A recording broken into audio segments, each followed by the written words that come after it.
From the advertising media capital of the world, New Milford, Connecticut, wherever that is. This is Mostly Automotive Marketing with Matt Wilson, a bi-weekly-ish podcast about all things automotive marketing. Now, here's your host, Matt Wilson. Hi, everybody. Welcome to another Season 5 episode of Mostly Automotive Marketing with Matt Wilson, the twice weekly-ish podcast. Now it's twice weekly-ish. It was bi-weekly-ish. Now it's twice weekly-ish. Like my new Season 5 set, new angle, 2 guitars that I can't play behind me. Yeah, I can't play those. I don't even know how to tune them, but they look good. Mostly Automotive Marketing with Matt Wilson, presented by Silverback Advertising, online at silverbackadvertising.com. Let's talk about bad words. I have a 7-year-old, so I'm always trying to teach him about bad words. And I've taught my 7-year-old that stupid is a bad word, right? Buddy, you can't say stupid. It's a bad word. Oh, okay, Daddy, I can't say stupid. So, you're doing a good job trying to teach your kids not to use bad words. And then some other kid drops the F-bomb on the school bus. And all of a sudden, stupid doesn't seem like such a bad word when they're hearing all the other words on the school bus. Great parenting, by the way, folks. I mean, come on. I'm trying to teach my kid. So those are bad words. You're always trying to teach kids bad words. We have bad words in the automotive industry. It's actually 2 words right now, and I don't like it. They're dirty words, and they're chip shortage. Those are our bad words. Chip shortage. I don't like to hear them, but I need help understanding them. I talk to my dealers a lot, dealers that I work with through my agency, friends of mine that are dealers, whether they're owners or executive managers, GMs, whoever they are, and chip shortage is bad. I understand it, but let's talk to somebody who's been keeping a close eye on what's going on. He is the executive vice president at Binary Automotive Solutions. His name is David Adcock. Let's bring him in here. Hi, David. How you doing? Good, Matt. How are you? Good. Thanks for coming on again. I appreciate it. Hope things are well over there at Binary. Let's talk about the chip shortage. For folks listening, maybe there's some folks in the automotive industry. You just looked down when I said chip shortage. I'm trying not to use the word stupid problem, but I'm trying to make sure I'm listening to make sure I watch my language. Yes, thank you very much. Okay, so give us for those listening who do not know, what is the chip shortage? Well, as everybody knows, automobiles now are so amazingly technological. We've got all the different computers that are in them and all that type of thing. And basically, for the 30,000-foot view, we do not have the necessary computer chips to make the vehicles run. We're looking at videos of NASCAR speedways in Kansas or in Kentucky filled with cars that are basically glorified paperweights right now. They don't run, and without the chips, without those computer chips, we don't have cars to sell to the public. Yeah, that's a problem. Yeah, it's a big problem. Okay, so lots of dealers, have what they have on the ground, and they're not getting their allocation in the next couple of months, right? Is that accurate? Those cars aren't coming from the factory. No, so you're hearing different things, different timelines, but basically, Matt, you're exactly right. We've got dwindling inventories and not enough cars coming in to replace what we're selling. So I was going to ask you a question: are we overreacting? But we're not. Clearly, we're not, as an industry, overreacting to this. We are not overreacting. This is a situation that has a lot of us surprised. How we've gotten here. We knew this was coming. And how manufacturers have not been ahead of this problem is a little concerning and shocking to us. There's a lot of money being lost on a daily basis by all the auto manufacturers. Am I right or wrong in saying that? Okay, so the chips start to come in whenever that is. The chip shortage, air quotes, chip shortage is over, but now all these dealers have no cars. Do the factories have the capacity to churn out the number of cars that we all need for like a quick recovery? Or is, the chip shortage is over? Is it going to be like, now we can't get them fast enough? So here's the good news. The good news is a lot of them are still producing vehicles. We watched a video the other day, which was very sad, of a plant where they drove a vehicle off the assembly line took it out into a massive parking lot with tens of thousands of vehicles, parked the car, reached in, took the computer chip out of the vehicle, and back in to get the next one. So the good news is that's depressing. That if we can get the chips that we're waiting on, the inventory, they're still producing inventory. I think we can solve the problem for the most part relatively quickly once we have access to the chips that we need. So, okay, that's good news. Cars are being made. We're sharing. We're making 500 cars, but we're all sharing one chip to get the cars tested and out of the assembly line, parking it, taking the chip out of it, and then going to the next car. So we're making cars. So when the chips shortage is over, they can plug in thousands of chips into these cars, and then boom, get them transported to dealers. That's what's going to happen. That creates a whole new list of problems. But yes, that's transportation issues. You're going to have all kinds of issues with what's going on now, the pre-owned market and how that's changing because of the new car chip shortage, and then what's immediately going to happen because we're overpaying for pre-owned vehicles right now. What's going to happen to the values of those vehicles the moment we restock with the new? Oh goodness, yeah.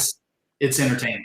Before we get into what we can do to make it through here the next couple of months, how long are we going to have to? How long, in your opinion, are we going to have to make it through the next couple of months? Like, when is the shortage going to be over, and are there going to be chips in cars and cars on trucks coming? If I had that crystal ball, I'd probably be doing something really important today. But right. I will tell you that I've heard all kinds of things in the spectrum. I've heard everything from dealers telling me that the factories are saying, be prepared for this to go through the rest of the year. And then I'm hearing dealers tell me that the factory's telling them that we're 60 days away, maybe 90 days at the outside. I know that Intel has begun repurposing one of their big plants in Arizona to manufacture these chips. Right. So hopefully we are closer to that 60 to 90 day window, because if it goes past that, it's going to get ugly. Yeah, I mean that's 60 days is middle of July, 90 days is middle of August, right? Is that right? I'm terrible at math, so I don't even know. Now you're talking about Labor Day weekend already. So now we got Memorial Day, summer, Labor Day weekend. I mean, that's it. Let's look at it from a customer perspective. This is true. I'm a customer. I have 2 cars that are leased, and their leases are up in January. Am I going to have trouble finding the car that I want in January? Let's hope not. Awesome. Based on what we're hearing, I'm thinking that come January you're going to be in good shape. Yeah. But the other side of that is, this is the selling season. Summer is when we sell the most vehicles. In the event that this goes through summer, the pent-up demand that's going to be sitting on the sidelines waiting for these new cars to arrive, once they start stocking lots, you may have an awful lot of people buying up cars, and we'll have to see what that does to the supply. Yeah. All right. So obviously this, affects many facets of our business. There's trickle down. It's affecting used cars and auctions and the rental companies, and it's a whole thing. Sure. Okay. So what can we do? You are a dealer that sells 150 new cars a month, and you have 100 cars in stock. Okay. So that's an issue. So what is the deal? What can the dealers do to maximize success through this chip shortage? I think there's a few things that you're going to be able to look at. The first thing that I have told most people is, this is an opportunity for you to actually now go through and look at all the processes that you have in your dealership, how you do everything from A to Z, including your service drive, which I think is obviously going to play a very large role in what goes on during this period of time. If people are keeping their cars instead of trading them in, you've got an opportunity for your service drive to be successful. I think that you're going to have to work on your finance departments. We're going to have to make some changes in our finance departments, looking at your menus. How is it that you're presenting these menus? A lot of stores have one menu, some have a new and a pre-owned. Are we reordering some of the products? Because in this world, there are going to be products that are more important during this time than they usually are. A paint protectant program. One of the things we're hearing is some people talking about buying a pre-owned car as a stopgap, waiting for the new vehicles to come in. Right. Well, you want to keep that car looking and running the way it's supposed to. So maintenance programs and maybe paint protection, appearance protection may be more important. Maybe we rearrange some menus to take advantage of that situation. But I think the biggest thing you can do right now is to make sure you do everything you can to make sure all your processes are rock solid so that when we start seeing the outside of this, you have the ability to run.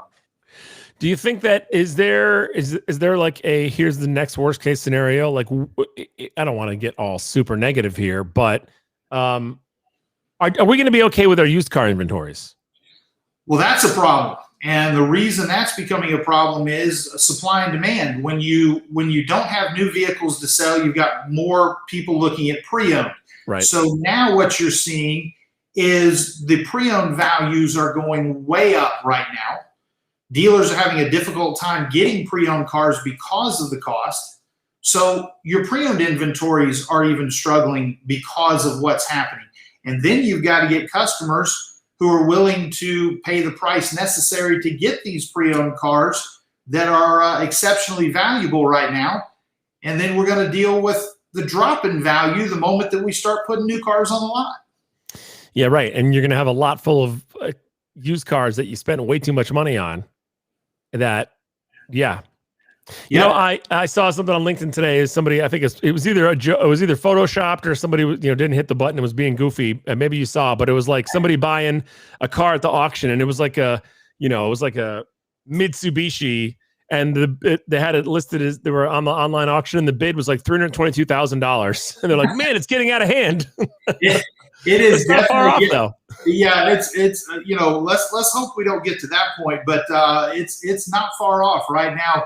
I know that I've talked to a couple of dealers. I was in a Ford dealer in another state earlier this week who made a comment to me that they're willing to buy an F-150 that is less than 3 years old, that has less than 50,000 miles on it, for more than the customer paid for it when they originally bought it. Wow. So, that equation in the end does not add up. Are there any manufacturers that you know of that are immune to this, or this is like across the board as far as you know? This is across the board. Every one of the vehicles that are out there are dependent upon these computer chips, all the way down to key fobs. There's not anybody that's going to be immune to this. Some of them, because they sell less cars, may have a little bit of an advantage, some of the higher end models, right. But no, I don't think you're going to see anybody that's going to get out of this completely unscathed. Is it possible that it's smart for all of us to just switch to Vespas? Is that a good solution? I suppose that's possible. The Flintstones, they didn't need any computer chips. Right. So there's right now, the people that have asked me, I've told them, stay in what you got. Very similar to what the housing situation is right now. Stay in what you got. Wait for us to get on the other side of this. Yep. Good advice and good info from David Adcock, Executive Vice President, Binary Automotive Solutions, Inc. David wrote the article on Dealer Marketing Magazine, which is dealermarketing.com. The article is called "The Chip Shortage is Coming. Is Your Used Inventory Ready?" So I invite you to check it out over at dealermarketing.com. David, good stuff, and I appreciate your time as always. Hi, buddy. I appreciate you having me on. Thank you very much. You got it. And I enjoy your stuff on Dealer Marketing. So keep up the good stuff. I'm enjoying all the articles. Will do. Thank you. There you go. Another episode of Mostly Automotive Marketing with Matt Wilson. Thanks to David for joining us. And thanks to Dealer Marketing Magazine for hooking us up. I appreciate it. Mostly Automotive Marketing with Matt Wilson, presented by Silverback Advertising at silverbackadvertising.com. Mostly Automotive Marketing with Matt Wilson is brought to you by... Wait, this guy has sponsors? Oh, never mind. This sheet of paper's blank. No sponsors. That makes more sense. For updates, info, future episodes, and more, follow on Twitter, subscribe on YouTube, like on Facebook, and connect on Frackle. You guys made that last one up. That's not even a thing, Frackle. Come on.